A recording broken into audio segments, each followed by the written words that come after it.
제가 그냥 뭐 설교다 뭐 이런 게 아니라 정말 편안하게 그냥 하나님 앞에 같이 셀레브레이트 된다고 생각하시고 그냥 나눔을 갖도록 하겠습니다. 오늘의 말씀의 제목 매일 살펴야 할 마음의 독서인데요. 말씀 띄워주세요. 먼저 말씀은 잠언 14장 26절에서 33절입니다.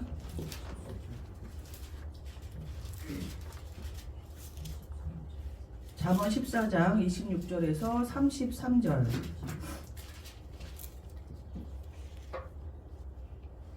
네, 다 찾으신 줄, 네, 다 찾으셨죠? 네, 아직 못 찾으셨으면 조금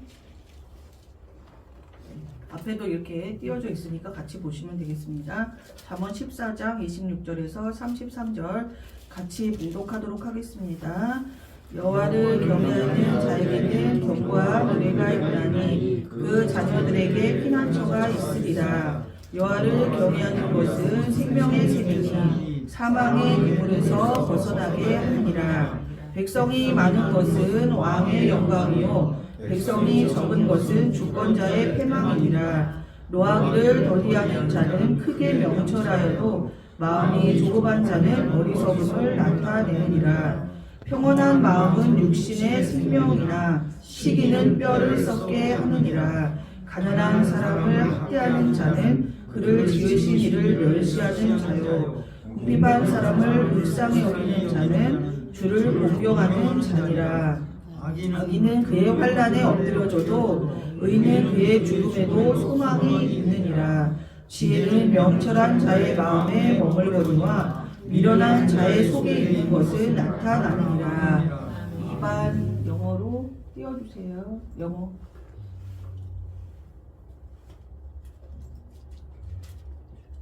Proverbs chapter 14 from 26. In the fear of the Lord there is strong confidence, and his children will have refuge. 27. The fear of the Lord is a fountain of life, to turn away from the snares of death. In a multitude of people is a king's honor, but in lack of people is the downfall of a prince. He who is slow to wrath has great understanding, but he who is impulsive exalts folly. A sound heart is life to the body, but envy is rottenness to the bones. He who oppresses the poor reproaches his maker, but he who honors him has mercy on the needy. The wicked is banished in his wickedness, but the righteous has refuge in his death. Wisdom rests in the heart of him who has understanding, but what is the heart of the fool made known? 아멘. 위로.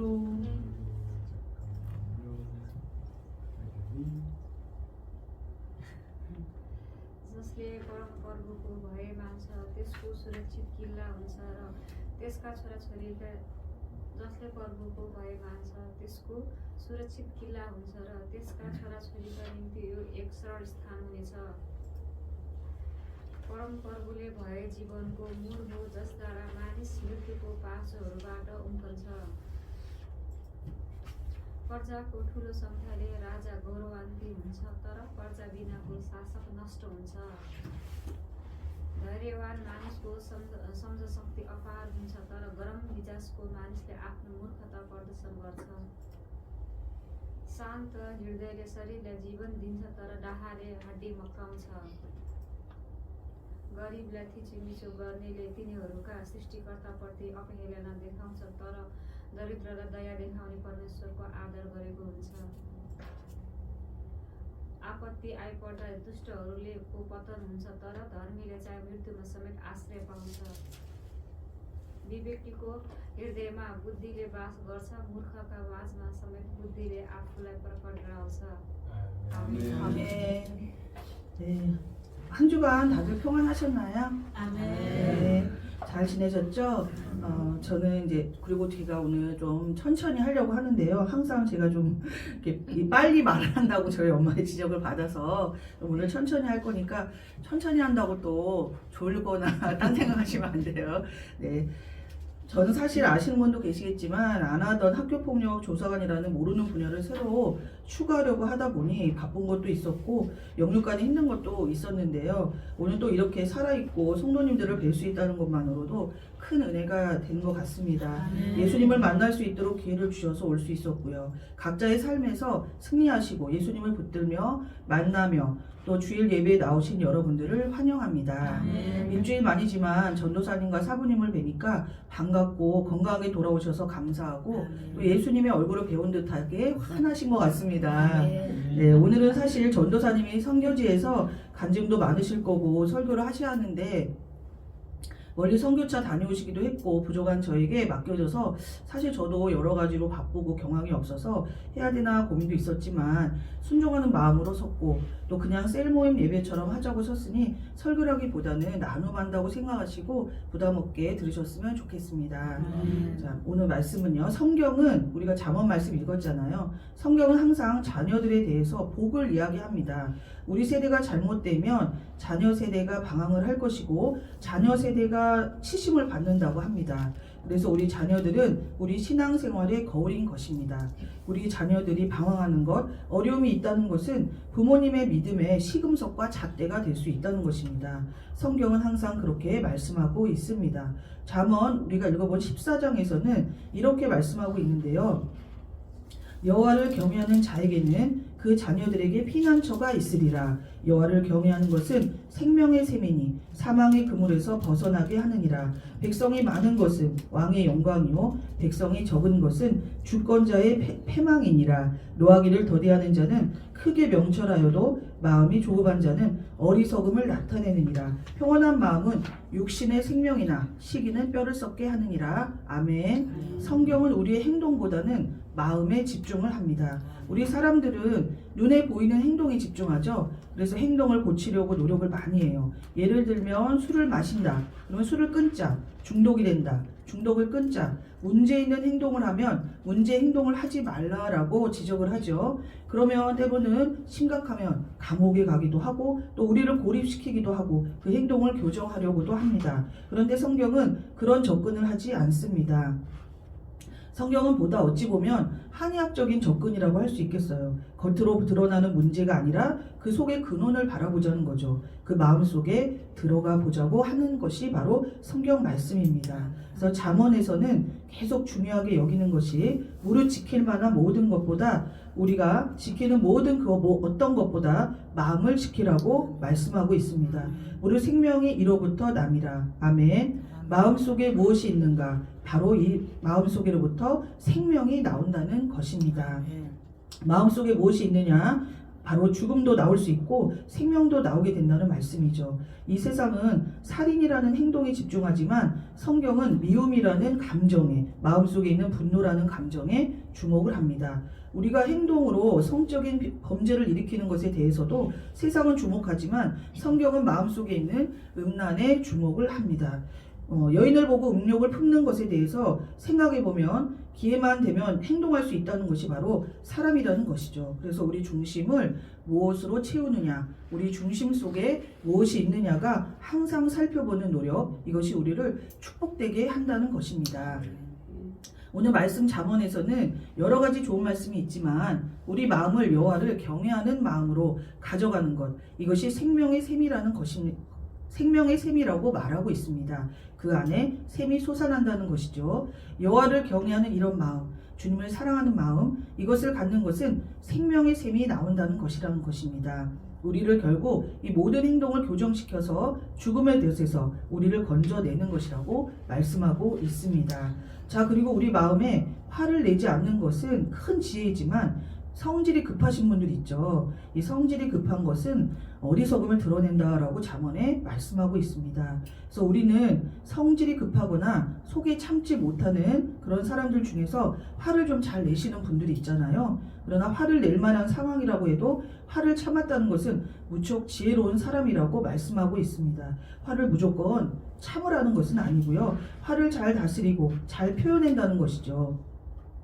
사실 상담에서도 분노를 다스리기 어려운 경우는 내면 아이라고 보고 있거든요. 겁이 많거나 오히려 마음이 여린 사람들이 오히려 화를 잘 내고 한다고 분석을 하고 있습니다. 대개 보면 이 분노라는 감정을 잘 다스리지 못하고 그때그때 표출해 버릴 때 항상 문제가 있게 됩니다. 삶을 돌이켜보면 그때 부작용이 심했다는 것을 아마 저부터도 느낄 수 있을 겁니다. 그러므로 가정도 깨지고 서로 깊은 상처를 받고 말이죠. 그런데 화를 내지 않고 잘 다스리는 사람은 지혜로운 사람이라고 성경은 말하고 있습니다. 성질이 급한 사람은 어리석음을 드러낸다고 말씀하고 있죠. 자, 우리 안에 여러 가지 버려야 할, 다스려야 할 죄들이 사실 많이 있지만 오늘은 두 가지만 다루려고 합니다. 첫 번째로는 우리가 살펴봐야 할 것이 화와 분노이고요. 두 번째는 시기, 질투라는 감정입니다. 잠언을 읽어보니까 시기가 뼈를 썩게 한다고 말씀하고 있습니다. 마음속에 이 시기라는 문제는 참 어렵죠. 근데 성경은 이 시기를 굉장히 중요하게 다루고 있는데 질투는 어떻게 보면 좋은 감정일 수가 있다고 합니다.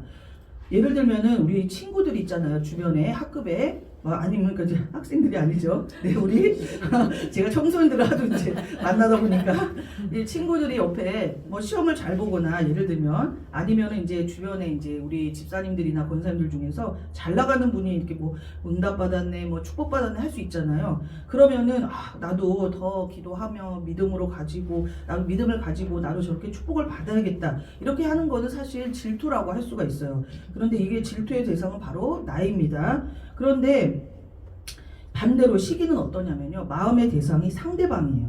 그래서 저 집사님이나 뭐 저 성도님이 너무 잘 됐어. 와, 칭찬받네? 막 이러면은 나도 더 열심히 해야 되겠다. 이런 선의 경쟁심을 생기는 게 아니라 저 사람이 집중을 받네? 저 사람이 저 사람 내가 좀 깎아내려야 되겠구나 하면서 내게 집중을 받게 하려는 그런 마음이 바로 시기라는 감정입니다. 그래서 질투의 대상은 나이지만 시기의 대상은 상대방이라는 것입니다. 이 시기란 독성을 갖고 있는 사람의 마음은 뼈를 썩게 한다고 잠언에 말씀하고 있습니다. 그래서 내 안에 이 시기가 있는지 오늘의 핵심은 매일매일 아까 첫 번째 얘기했던 분노라는 감정, 그 다음에 시기라는 이 두 마음의 독소를 항상 관찰할 수 있어야 한다는 것입니다. 이것을 매일매일 그래서 기도하면서 씻어내고 회개하고 또 시기가 있으면 어떻게 되죠? 반드시 그 상대방에게 공격적인 마음을 갖게 된다는 거예요. 분노도 마찬가지지만요. 이 시기란 이 놈도 그 사람 앞에서가 아니라면 그 사람 앞에 바로 얘기를 안 한다면요. 뒤에서 중상이라도 하게 된다는 거예요. 그 사람의 모든 노력과 수고를 깎아내리게 되어 있다는 거죠. 예를 들면은 교회에서 이렇게 큰 교회나 뭐 이렇게 하여튼 이렇게 청년들이 많은 데 다니다 보면요. 막 사람들이 이렇게 칭찬을 하거든요. 그래서 뭐 예를 들면은 이제 직접적으로 하지 않고 뒤에서 와, 저 자매 너무 예쁘지 않아? 막 이런 식으로 얘기를 한단 말이에요. 그러면 그래 맞아. 저 자매 되게 예전보다 많이 예뻐졌네? 이렇게 얘기를 하는 것이 아니라 그 자매 성형했어. 그 자매 뭐 좀 고쳤대. 막 이런 식으로 그래서 얘기를 하면서 깎아내리는 이게 바로 시기라는 감정이라는 겁니다. 그래서 뭐 이왕이면 정말 선의의 마음으로 정말 저 자매 너무 예뻐졌는데 오늘 요즘 은혜 받나? 되게 많이 뭐 기도가 충만한가? 뭐 요새 뭐 어디 운동을 열심히 했나? 뭐 이런 식으로 해서 나도 그렇게 해야지가 아니라 저 사람 성형했대 아니면 뭐 저 사람 되게 뭐 굉장히 뭐 막 다 고쳤대 뭐 이런 식으로 돈 들여서 한 거래 막 이런 식으로 하는 것이 바로 시기라는 감정인데 참 심보가 못됐죠. 이런 말을 하는 사람에 대해서 우리가 사실 살펴보면은 깊이 들어가면은 사실 이 사람 마음에는 병이 들었다는 겁니다. 그래서 어떻게 이렇게 살펴볼 수가 있다는 겁니다. 그래서 우리가 너무 잘 알고 있는 대표적인 인물, 너무나 유명한 사람 사울은 다윗을 늘 시기했잖아요. 그러니까 질투의 감정을 넘어서서 시기로 갔던 것입니다. 그래서 다윗을 죽이려고 하잖아요. 그리고 죽이려는 그 마음을, 그 시기하는 마음이 들어오자마자 사실 사울은 너무 안타까운 것이 악한 영이 강하게 역사했다고 성경에 나와 있습니다. 그러니까 우리 마음속에 이 시기하는 마음이 있으면 더 이상 우리 마음은 예수님께서 거니시는 아름다운 정원이 아니라 원수 마귀가 기뻐하는 악한 마음이 된다는 것입니다. 그래서 하나님의 통치를 벗어나는 마음이 되어버린다는 것이죠. 너무 참 두렵고 떨리는 말씀이죠. 그래서 분노하는 마음도 분노는 할 수 있어요. 사실 우리가 어떻게 보면 건강하게 이렇게 좀 화를 내는 것도 필요합니다. 그러나 그것을 다음 날까지 가져가지 말라고 사도 바울이 우리에게 말씀하고 계십니다. 이런 마음을 다스리지 못하면 사단이 통치할 수 있기 때문입니다. 그래서 우리가 늘 말씀으로 또 늘 회개로 또 우리 하나님 앞에서 우리 마음을 잘 다스리게 해달라고 기도하면서 나가야 된다는 것입니다. 그리고 상처를 준 사람에게 반드시 용서를 해야 되는 것이고요. 우리는 이렇게 매일매일 감정의 쓰레기가 생기지 않았는지 사실 점검을 해야 됩니다. 그래서 사울이 점점 악하게 변하면서 다윗을 사사건건 성경에 보면 주목하였더라라고 되어 있어요. 그러니까 시기가 있으니까 그 사람에 대해서 완전히 그 사람에게 몰입을 하게 된 거죠. 그 사람 눈에는 이제는 다윗밖에 안 보이는 거예요. 사실 사울이 얼마나 축복을 많이 받았어요. 우리가 다 알고 있잖아요. 사울은 정말 왕이죠. 또 이스라엘 다스리는 왕이죠. 또 부귀영화도 넘치죠. 그렇게 세상에 너무 좋은 거 많은 거 받았는데도 감사한 것이 없고 이 시기에 완전히 눈이 멀어가지고 그 완전 다윗을 내가 죽여야지, 넘어뜨려야 할 사람만 보이는 것입니다. 그래서 우리가 이 중상해야 될 사람만 보이게 되는 우리 마음 자세를 한번 돌아봐야 되지 않을까 싶습니다. 그래서 우리 마음을 지배하는 사람이 자꾸 떠오르는 사람 있잖아요. 저도 예를 들면 뭐 미운 사람, 싫은 사람 있으면 자꾸 생각이 나거든요.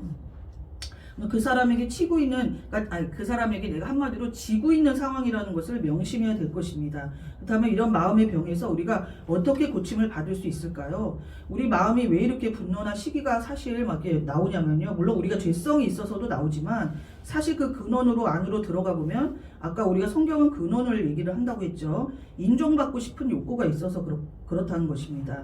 하나님이 우리를 어떻게 보는가, 영적인 이 정체성을 회복하는 것만으로도 치유가 되는데, 예를 들면 베드로전서를 한번 살펴볼까요? 이 말씀을 묵상하는 것만으로도 우리가 치유를 받을 줄 믿습니다. 너희는 어떻게 말씀하시냐면요. 너희는 택하신 족속이요 왕같은 제사장이요 그의 소유가 된 백성이니. 우리가 어떤 사람이냐면 바로 어떤 행동을 하든 말든 우리는 하여튼 하나님한테 택한 사람들이라는 것입니다. 왕같은 제사장이라는 것이죠. 왕자와 공주라는 것입니다. 얼마나 세상에 축복을 많이 받았습니까? 근데 그렇게 우리가 정말 깨닫고 있느냐가 중요한 거죠. 거룩한 제사장이라는 것이고요. 거룩한 나라고 그분의 소유된 백성이니 우리가 뭔가를 열심히 하고 막 노력을 해야 인정을 받아야 된다는 그런 존재가 아니라 하나님께 이미 구원받은 우리들은 이미 그런 소중한 존재라는 것입니다. 사람들 앞에서 잠깐 인정받는 것 사실 뭐 그렇게 중요한 건 아닌데, 그러나 저도 사실은 어렸을 때부터 이 애정 결핍 또 이런 마음의 상처들로 인해서 사실 인정 욕구가 있어요. 인정 욕구가 있어서 굉장히 이런 것에 민감한 사람이고 사실 기도 중에 있습니다. 그래서 사람들이 저에게 뭔가 좀 이렇게 나는 열심히 하고 잘해주는 것 같은데도 뭔가 오해를 하는 것 같고 뭔가 인정이나 배려를 안 해준다고 하면은 이게 힘든 감정들이 있더라고요. 그래서 사실 따지고 보면은 사람들은 뭐 오해할 수 있겠죠. 그냥 잠깐 그냥 스치는 오해고 또 별것 아닌 것 아니라는 거죠. 나에 대해서 잘 알지도 상대방은 못할 뿐더러 사실 사람들도 알고 보면 솔직히 거기서 거기입니다. 돌진개찐이에요. 근데 우리가 그런 상처가 있거나 이런 내면에 아직 부족함이 있기 때문에 그런 것이죠. 결국 우리 하나님 아버지가 내 중심을 아신다면 되는 것이라는 것이 중요하지 않나 싶습니다. 그러나 무슨 일이 닥치거나 화가 나거나 이런 시기에 막 감정이 올라올 때 우리는 사실은 말씀을 딱 이렇게 붙들어야 되는데 말씀은 내던지고 기억이 잘 안 난다는 게 문제죠. 그래서 우리가 이런 것을 좋은 것은 잘 잊어버리고 나쁜 것은 정말 기억을 너무 잘하는데요. 근데 제가 이제 상담을 공부를 하다 보니까 우리 뇌가 그렇게 생겨먹었대요. 우리 물론 하나님이 물론 좋은 거 너무 많이 주셨는데 아마 이것도 타락한 결과이지 않을까 저도 그런 생각이 드는데요. 안 좋은 걸 더 많이 기억을 오래 한다고 합니다. 우리 뇌는 좋은 거는 조금 기억하고. 그래서 그런 말도 있잖아요. 좋은 것은 물에다 새기고 안 좋은 것은 돌에다 새기고. 자, 그렇게 우리가 인간이 참 죄성이 많죠. 그렇다면 어떻게 해야 될까요? 그리고 자꾸 말씀을 나에게 넣어주고 상기시켜주고 고백하고 하는 것이 너무나 중요하다는 것입니다. 하나님은 다 아신다. 하나님은 나를 택하셔서 그 분은 손 안에 내가 있다. 그렇게 말씀을 자꾸 되새기고 또 선포하고 내 안에 있는 분노, 미움, 시기가 들어와 있지 않은지 늘 점검하고, 그리고 우리가 또 치유를 받고 있잖아요. 그래서 이 치유와 함께 늘 점검하고 성경 말씀을 선포하고 늘 내 자신에게 대입하고 상기시키면서 싸워 나가야 하겠습니다. 그래서 이 시기를 많이 하면 제가 아까 말씀드렸지만 뼈가 썩고 골수가 다친다고 하는데, 그러면 결과로 인해서 피가 탁해진다고 합니다. 여러분, 피가 탁하면은 우리가 얼마나 또 몸이 점점 안 좋아지겠어요. 그래서 우리 마음의 평화는 양약이 되기에 매일 감사하고 기뻐하고 기도하며 찬양으로 시작하여서 보약을 먹지 않아도 우리는 건강할 수 있다는 것이고요. 모든 병의 근원이 피에서 오기 때문에 건강한 피를 만들어낼 수 있다면 건강한 몸이 된다는 것이니 뭐 영적으로나 혼적으로나 육적으로 너무 좋은 것이죠. 그래서 생명이 있기 때문에 무엇보다 마음을 살펴야 된다는 것입니다. 항상 저도 우리 성도님들도 이 마음을 잘 지켜서 영육간에 건강하고 기쁜 삶 되시기를 예수님의 이름으로 축복합니다. 네. 이제 마지막 회송 부르면서 이제 마무리하도록 하겠습니다.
마치겠습니다.